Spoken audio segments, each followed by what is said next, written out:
नमस्कार। आपका हार्दिक स्वागत है इस विशेष पॉडकास्ट में।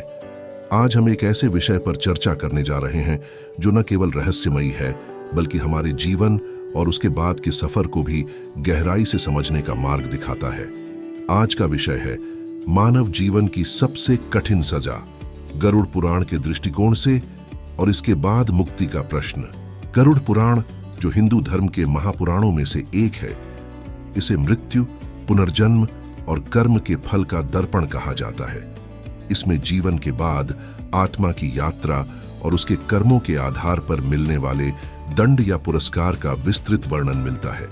यह पुराण केवल धार्मिक पुस्तक नहीं है, बल्कि यह हमारे कर्मों के परिणाम और उनके प्रभाव को समझाने वाली गहन शिक्षाओं का संग्रह है। गरुड़ पुराण के अनुसार मनुष्य के जीवन का हर कर्म, चाहे वह छोटा हो या बड़ा, उसका प्रभाव होता है। अगर किसी ने जीवन में पाप किए हैं, चाहे वह झूठ, छल, चोरी, हिंसा या अन्य अधार्मिक कार्य हों, तो उसकी आत्मा को यमराज के दरबार में कठिन यातनाओं से गुजरना पड़ता है। इसमें नर्क के 28 भयानक स्वरूपों का उल्लेख किया गया है, जहां हर एक प्रकार की यातना उन पापों के आधार पर दी जाती है जो आत्मा ने अपने जीवन में किए होते हैं। यह यातनाएं केवल शारीरिक पीड़ा तक सीमित नहीं होती, बल्कि आत्मा की गहरी वेदना और पश्चाताप का कारण भी बनती है। गरुड़ पुराण में वर्णित सबसे कठिन सजाओं में अग्निकुंड में जलना, लोहे के तपते बर्तन में पकाया जाना, ठंड और भूख प्यास में तड़पना और सैकड़ों शूलों से शरीर को विदीर्ण करना शामिल है।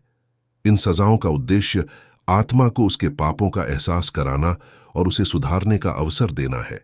लेकिन यहां एक महत्वपूर्ण प्रश्न उठता है, क्या इन कठिन सजाओं के बाद आत्मा को मुक्ति मिलती है?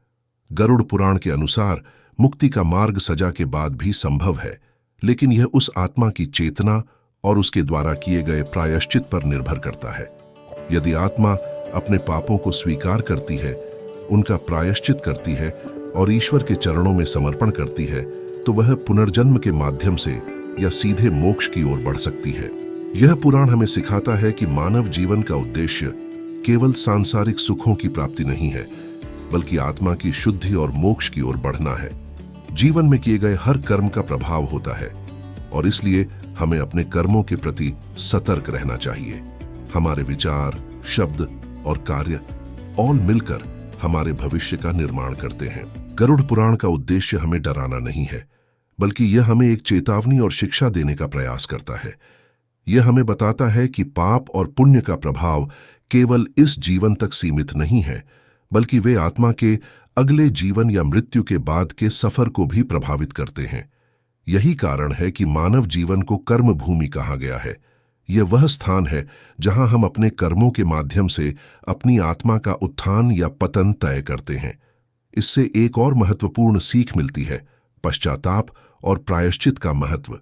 यदि हमने अपने जीवन में कोई गलती की है, तो उसका प्रायश्चित करना और ईश्वर से क्षमा मांगना हमारी आत्मा को कठिन दंड से बचा सकता है। सत्कर्म, सेवा और भक्ति के माध्यम से हम अपने कर्मों को सुधार सकते हैं। गरुड़ पुराण का यह संदेश हमें एक गहरी सीख देता है कि जीवन में सत्य, धर्म और मानवता का पालन करना न केवल हमें एक सुखमय जीवन की ओर ले जाता है, बल्कि यह मृत्यु के बाद के कठिन समय से भी हमारी आत्मा को सुरक्षित रखता है। आखिर में यह समझना महत्वपूर्ण है कि मानव जीवन एक अवसर है।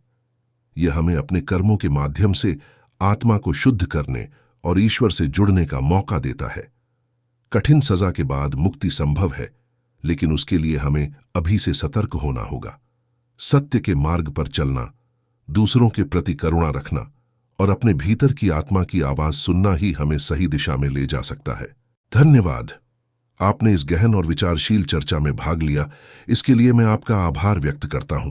आशा है कि यह विषय आपको अपने जीवन और कर्मों के प्रति जागरूक बनाएगा।